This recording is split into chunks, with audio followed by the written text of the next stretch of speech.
Tonight, we journey into the shadows, unraveling stories of terrifying encounters with entities from realms beyond. If you think you're brave enough, join us as we delve into accounts that defy logic and chill the soul. But beware! Each tale serves as a haunting reminder that some doors should remain closed.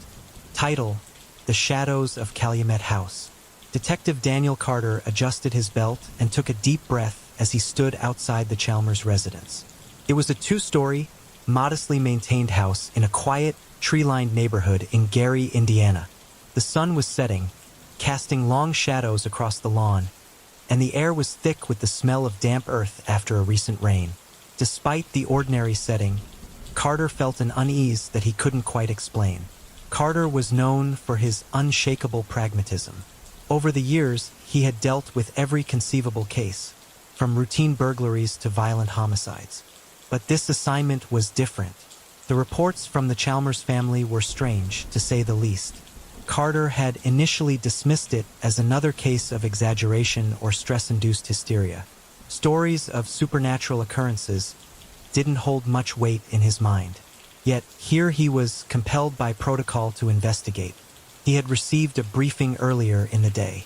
According to the report, Linda Chalmers, a single mother of 3, had reached out to the police multiple times, insisting that something was wrong in her home. She claimed her children were experiencing disturbing, inexplicable episodes. Each call had grown more desperate, more panicked, as she described events that seemed to defy logic.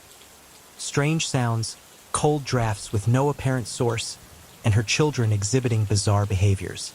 Carter knocked on the door, and within moments, Linda opened it. She looked pale, her hair disheveled, eyes sunken and rimmed with dark circles. The exhaustion in her face told him she hadn't slept well in days. Behind her stood Evelyn, her mother, who gave Carter a weary nod. "Detective Carter, thank you for coming," Linda said, her voice strained but sincere. He stepped inside, immediately noticing the cold that seemed to cling to the walls. It was odd.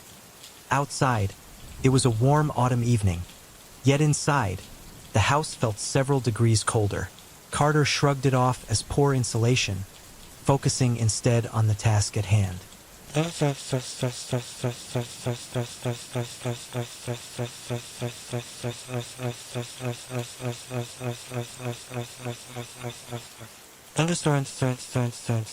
Linda led Carter to the living room, where her 3 children sat huddled together on the worn couch.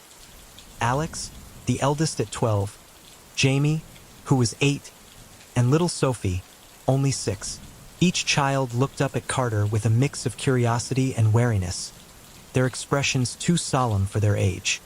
"Thank you for allowing me into your home," Carter began, trying to set them at ease.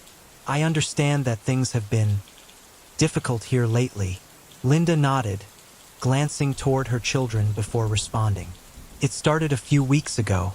At first, it was just small things, a creak here, a cold draft there. I thought it was just an old house settling. But then, it got worse, much worse." She went on to describe incidents that Carter found unnerving despite his skepticism. Alex, she explained, had begun waking up in the middle of the night, convinced there was a shadow in the corner of his room, watching him. Jamie would sometimes stare blankly for minutes on end, speaking in a tone and vocabulary far beyond his years. And Sophie had begun drawing pictures of a dark figure standing over her bed, its face obscured but looming. "I thought it was just nightmares," Linda said, her voice trembling. "But then, they started happening when the kids were awake. Alex would faint without warning, and Jamie, he'd look at me with this expression, like he wasn't even himself." Carter listened intently, making notes. He noticed that Evelyn had gone silent, her gaze fixed on a point beyond the walls of the room. "Mrs. Chalmers, you mentioned other disturbances?" Carter prompted. Evelyn spoke up, her voice low. "It's more than that, Detective. Last night, I heard footsteps in the hall, heavy ones, like a man's. I thought someone had broken in, but when I checked, there was no one there, only boot prints, large, wet boot prints right outside Sophie's door." The room fell silent. Carter could feel a tension pressing in on him, an invisible weight. He forced himself to remain detached, scribbling down her account while his mind raced. Boot prints inside the house with no visible source? It sounded implausible, and yet he could see the raw fear in Evelyn's eyes.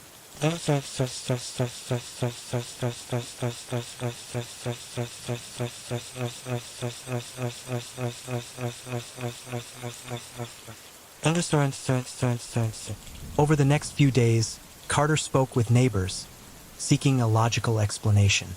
A few confirmed hearing strange noises at night, scraping sounds as if furniture was being moved, and once, the faint sound of a child laughing in the early hours. An elderly woman next door, Mrs. Whitaker, added a particularly unsettling detail. "I've seen shadows in their windows," she whispered, glancing around as if afraid to be overheard. "They're there one moment, gone the next. I've lived here for 30 years, and I've never seen anything like it." Carter thanked her, suppressing his growing discomfort. He couldn't ignore the pattern emerging in each testimony. Shadows, sounds, a creeping sense of something watching, something unexplainable. Still, he resolved to find a rational explanation.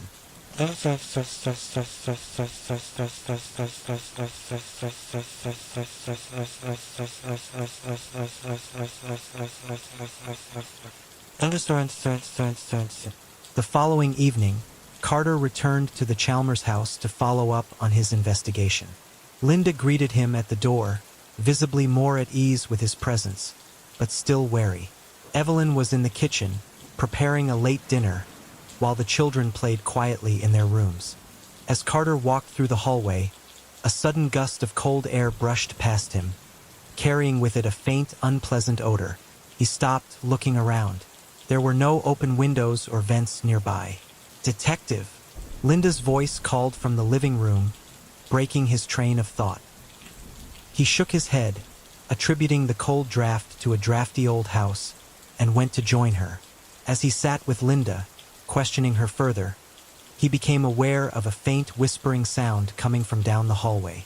He strained to listen, unsure if his mind was playing tricks on him, but the whispering continued, barely audible yet undeniably there. Linda appeared unfazed, as though she'd grown accustomed to these disturbances.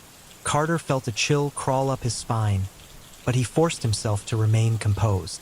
Moments later, he heard the sound of laughter, high-pitched, childlike, yet echoing in a way that made it seem almost distorted. He glanced toward the hallway where the sound had come from, but saw nothing unusual.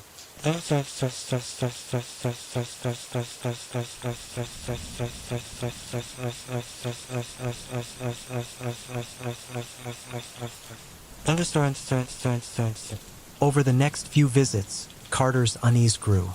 He spent hours meticulously documenting each strange occurrence, determined to understand what was happening in the Chalmers home. The children's behaviors continued to disturb him. Alex had taken to staring at a single spot on the wall, his eyes wide with something that looked like dread. Jamie had frequent bouts of muttering to himself, his voice eerily calm and detached. One afternoon, as Carter sat with Linda in the kitchen, he noticed a drawing on the fridge. It was a child's depiction of their family. Simple stick figures with smiling faces. But in the corner of the drawing, standing just behind Sophie, was a tall, dark figure. It had no face, just a shadowy outline that loomed over the small figure. "Who drew this?" he asked, his voice hushed.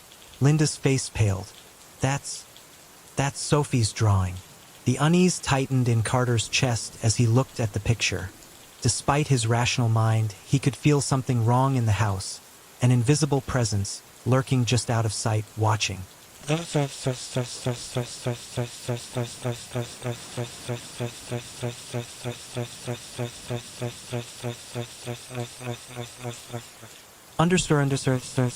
days passed, the strange events intensified.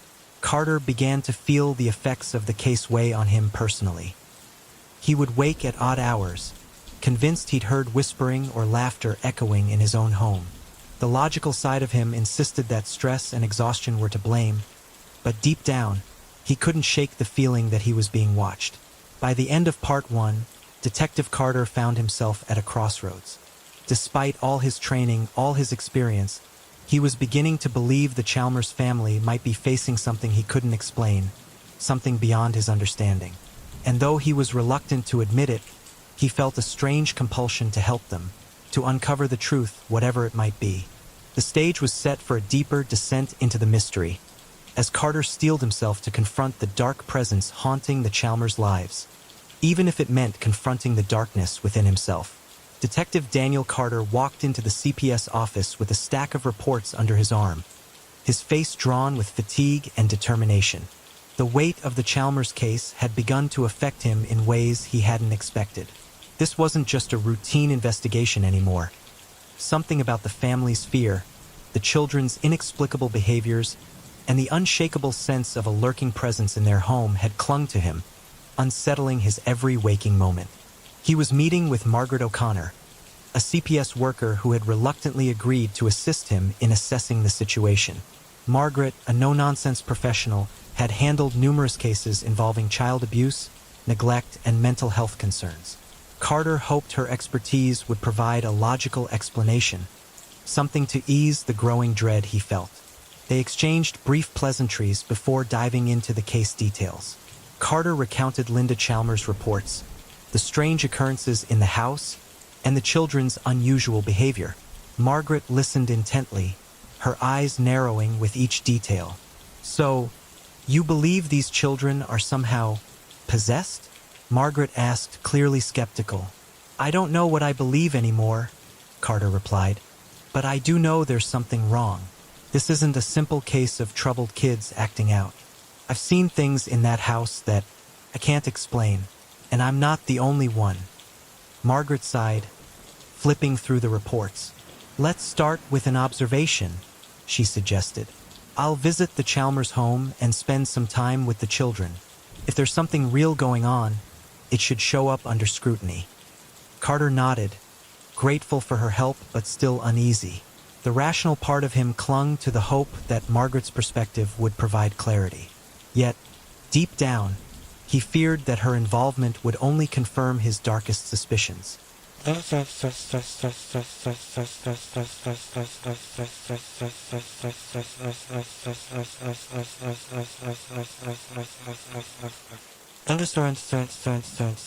Two days later, Carter and Margaret arrived at the Chalmers residence. Linda opened the door, her face filled with the weary gratitude of someone who'd been desperate for help.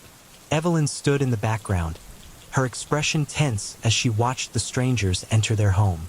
Margaret introduced herself to the children, her calm demeanor putting them at ease. As she interacted with them, she noticed subtle oddities.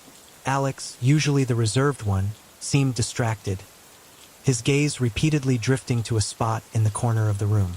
Jamie, who had been described as the most affected, seemed withdrawn, his face expressionless as he sat on the couch, staring blankly at the wall. Sophie clung to her mother, her small hands trembling. As Margaret observed them, Carter stayed back, watching her reactions. The unease in the room was palpable, an invisible tension that made the air feel thick and heavy. He knew Margaret sensed it too, but she maintained her professional composure.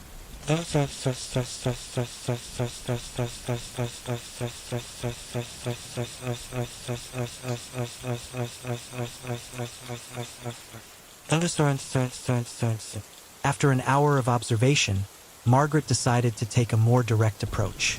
She asked Jamie to show her his room, hoping that a change of environment might spark more interaction. Jamie complied, leading her down the hall with Carter following closely behind. Inside the room, Margaret tried to engage Jamie in conversation, asking about his school, his friends, his favorite activities. At first, he answered quietly, his responses short and devoid of emotion. Then, as Margaret reached out to touch his shoulder, Jamie's demeanor changed. His body tensed, and his face contorted in an expression of anger that seemed far beyond his years. Without warning, Jamie backed up against the wall and, to Carter and Margaret's shock, he appeared to lift one foot off the ground, then the other until he was somehow pressing against the wall, his back parallel to the floor. It defied explanation. His eyes rolled back, and he began to mutter something incomprehensible. "Jamie?" Margaret's voice was tight with alarm as she took a step back, her hands instinctively reaching for Carter's arm. But as quickly as it had begun, the moment passed. Jamie dropped to the floor, looking confused, as if he had no memory of what had just occurred. Carter and Margaret exchanged a look of disbelief, the unspoken question hanging between them. Had they really just seen that?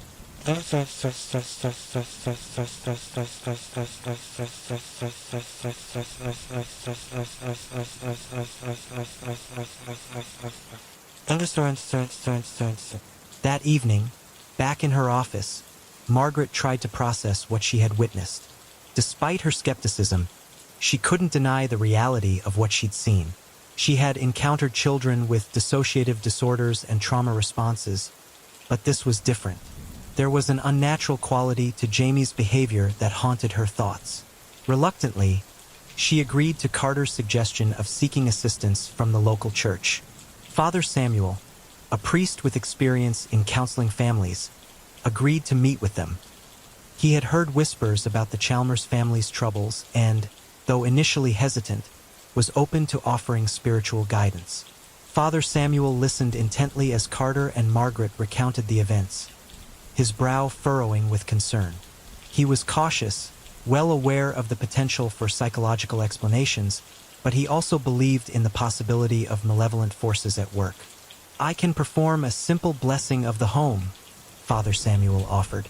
"It might bring some peace to the family." Carter and Margaret agreed, hopeful that this intervention might alleviate the strange occurrences. However, they were unprepared for what would happen next.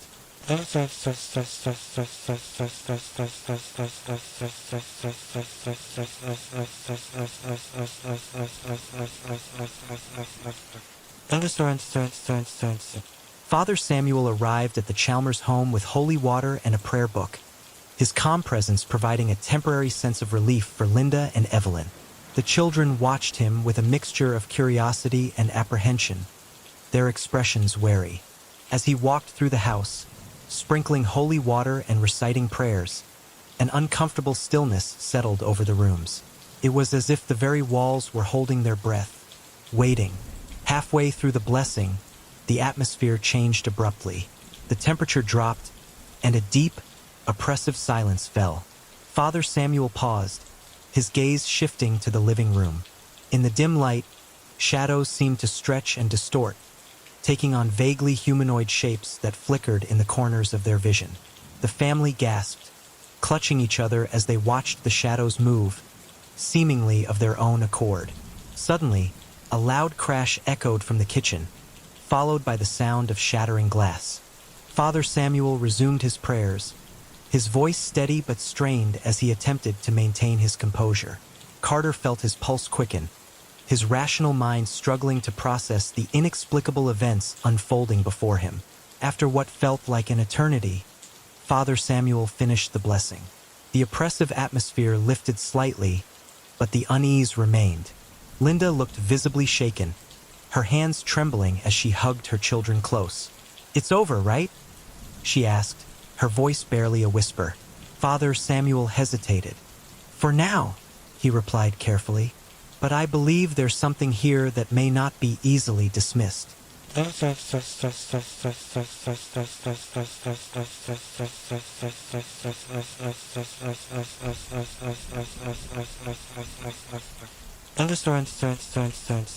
In the days following the blessing, the disturbances grew more intense.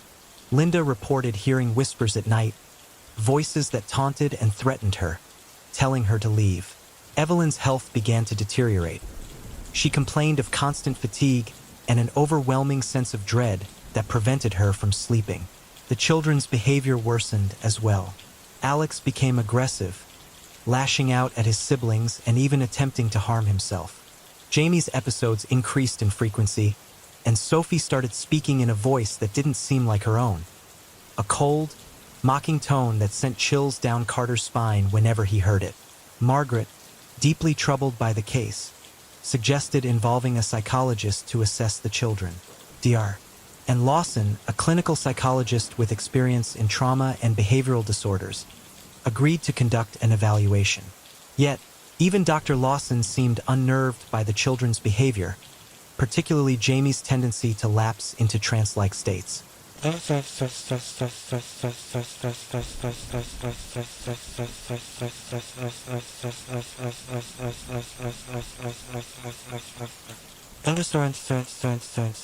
As Carter continued to work on the case, he began to experience unsettling events himself. He would hear faint whispers in his own home, indistinct voices that seemed to echo the words he'd heard in the Chalmers residence. He started having vivid nightmares, dreams in which he was trapped in a dark room, surrounded by shadows that crept closer with each passing second. One night, he woke to find large, wet boot prints leading from his front door to his bedroom. His pulse raced as he traced the prints, his mind reeling.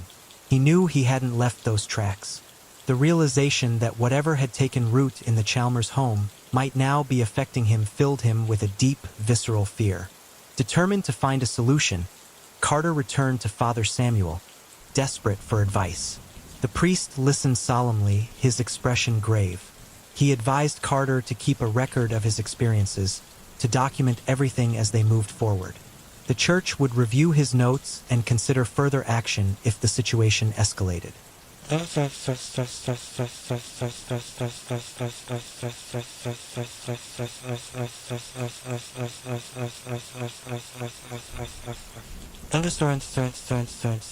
As part 2 concludes, Carter finds himself on the edge of despair.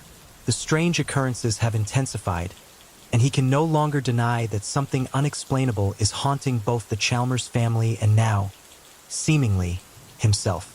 Despite the rational part of him that clings to logic, he feels himself pulled deeper into the darkness, forced to confront the possibility that he's dealing with forces beyond his understanding. Desperate to protect the Chalmers family and himself, Carter decides to press forward, seeking answers and a resolution. But as he prepares for the next steps, he can't shake the feeling that whatever awaits him in the shadows may be far more terrifying than anything he's encountered so far. As the days pass, the air inside the Chalmers home feels increasingly heavy, almost suffocating. Carter and O'Connor arrive at the house, burdened by a sense of anticipation and dread. Father Samuel, the priest they've enlisted to help, seems pensive and warns them of the challenges they may face, not just in body but in spirit. "Once we begin, we must be unwavering," he says, his voice steady. "Stopping midway could invite disaster." They prepare the room where they'll conduct the ritual. Linda and Evelyn look on nervously, watching as they place symbolic objects around the space. The 2 younger children, Ryan and Emma, seem unusually calm, their silence unsettling, while Alex, the eldest, avoids eye contact and appears almost withdrawn, his gaze blank and unfocused. The ritual begins with quiet prayers, but the calm quickly dissipates as Alex abruptly collapses, his body going rigid on the floor. His breathing becomes labored, his face contorted with an expression of pure anguish. Then, in a voice that is both his and not his, he begins muttering words no one can understand. A sudden bang echoes from the hallway, and then another, each louder than the last.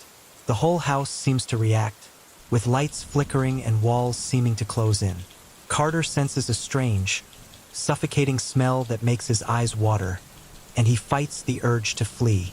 O'Connor's face is drained of color, but he holds his ground, his jaw clenched. Alex's muttering escalates into violent threats, his voice growing louder and more forceful, enough to make even Father Samuel pause.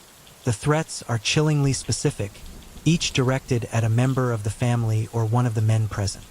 It's as if someone or something is exposing their darkest fears. And as he speaks, shadows in the room seem to grow darker, stretching along the walls. During a brief lull in the ritual, Carter notices a shadow moving down the hallway. At first, he thinks it's a trick of his mind, but as he peers into the darkness, he sees a figure, tall, shrouded, and unnervingly still. It's the same shadowy figure that Linda had described. His mind races, and he feels a cold sweat break out as he tries to hold onto his composure. He glances back, only to see that O'Connor is also staring down the hall, clearly shaken. Father Samuel urges them to remain focused, beginning another round of prayers. But the children's Alex begins speaking in a harsh, guttural voice that sounds nothing like his own. His eyes roll back, and he starts to rise from the floor, his body arching upward as if being lifted by invisible hands. Carter and O'Connor are on edge, visibly disturbed by what they're witnessing.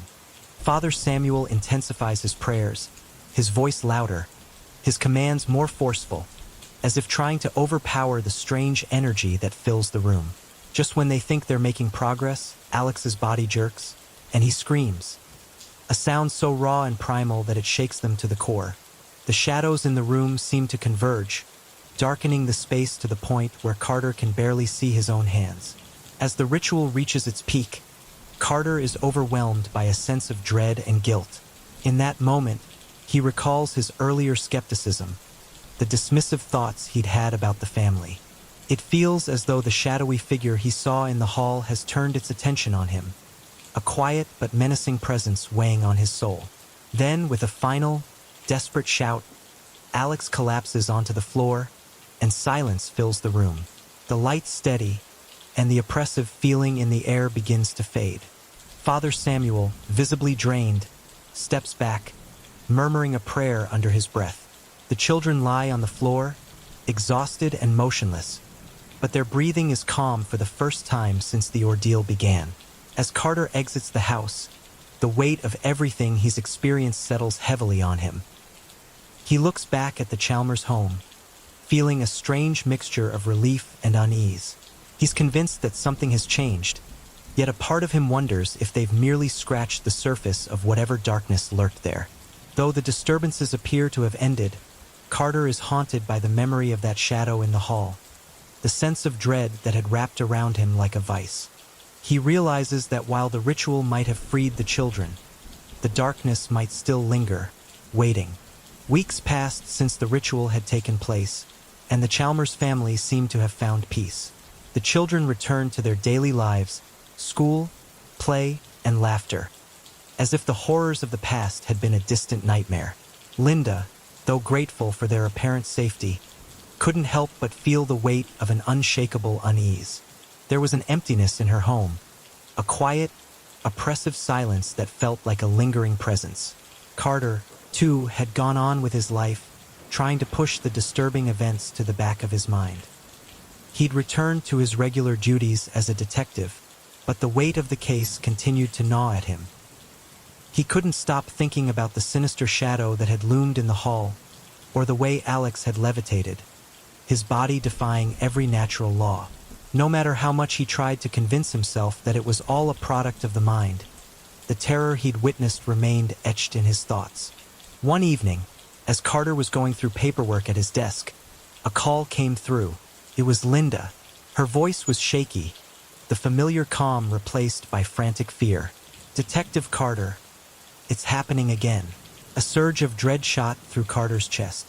"What's happening, Linda? Are the kids?" "Alex, it's Alex. He's not himself," she interrupted, her voice barely audible through the line. "He's changed. We need you here. Please come quickly." Before he could respond, the call cut off abruptly. Panic set in. He rushed out of his office, the weight of impending doom pressing down on him. His mind raced as he made his way to the Chalmers home, his thoughts torn between hope and horror. Had they truly escaped the darkness, or was it merely biding its time, waiting for the right moment to strike again? When Carter arrived, the house was eerily quiet. The front door stood ajar, a thin trail of light spilling into the darkened porch. He stepped inside, his heart pounding in his chest. The atmosphere was thick, suffocating, and as soon as he crossed the threshold, a chill gripped him.